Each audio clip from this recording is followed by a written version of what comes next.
Everyone, nagata si Tita Wena ng langka na manibalang at nilagyan ko ng alimango. And yes, manibalang yung langka, manamis-namis, ang sarap. Ayan, tinan nyo naman, syempre hindi mawawala ang sili. Pampagana yan kumain. Ang sarap nito guys. At yes, sa pressure cooker ko niluto para malambot na malambot yung langka.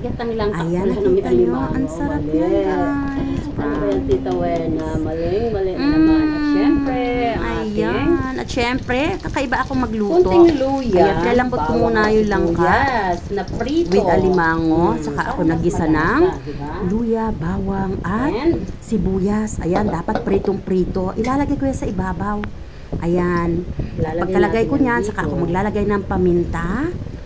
Saka pangpalasa na Ayan, ginisa mix. para mas malasa. Siyempre, lalagyan ko rin yan ng kunting sugar. Ayan. At saka, lalagyan ko yan ng Knorr cubes. Yes. Muna natin para malambot. Para mas malasa.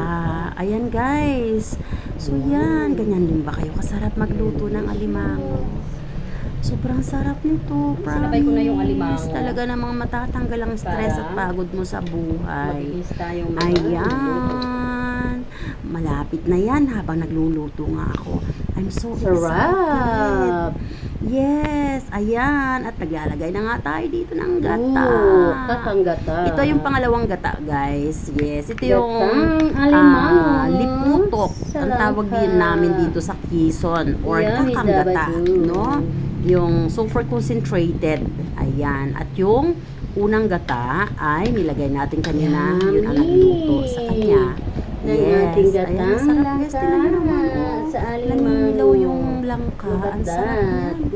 Ooh, look at that. I'm so excited. Oh, look at the alimango. At ang alimango guys, ang tataba. Yes. Lahat sila matataba guys. Aligihan, kumbaga. Ayan. Salamat na muli sa inyong panunood. And don't forget to subscribe and write down a little bit longer comment for my revenue. If you guys handling YouTube channel too and Facebook, I will do the same. Support all of you guys so we can grow all together. Thanks for watching. And Tita Wena always saying, don't forget to keep loving one another. I love you all guys. God bless. Malapit na tayo mag-plating. Yes. Kain na tayo. Thanks for Kakain watching. na tayo. At sana, nakaluto na rin ba Bye, kayo? oh. I-share nyo I naman love kay you Tita Wena guys. kung ano yung pinagkaabalahan nyo today. Na ulam, always the best talaga ang homemade, di ba? Pag si Mami talaga ang dumiskarte sa kusina. Wala nang tatalo sa madiskarte. Pagdating sa kusina, talaga namang passion ng mga mami yan.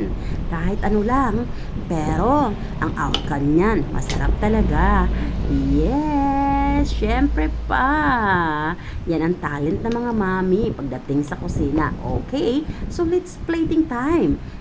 Nakita nyo naman. Wow! This is so good. Ang sarap.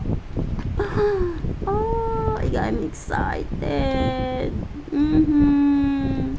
Tingnan nyo naman ang mga alimango. Yes. Guys, ang sarap ng pagkaluto ko ng gatang langka. Manamis yan. Talaga namang taob na naman ang kaldero. Sarap. Thanks for watching guys. Bye. I love you all guys. Don't forget to subscribe my YouTube channel. And subscribe my Facebook too. And write down a little bit longer comment for my revenue. I will do the same. Bye. God bless.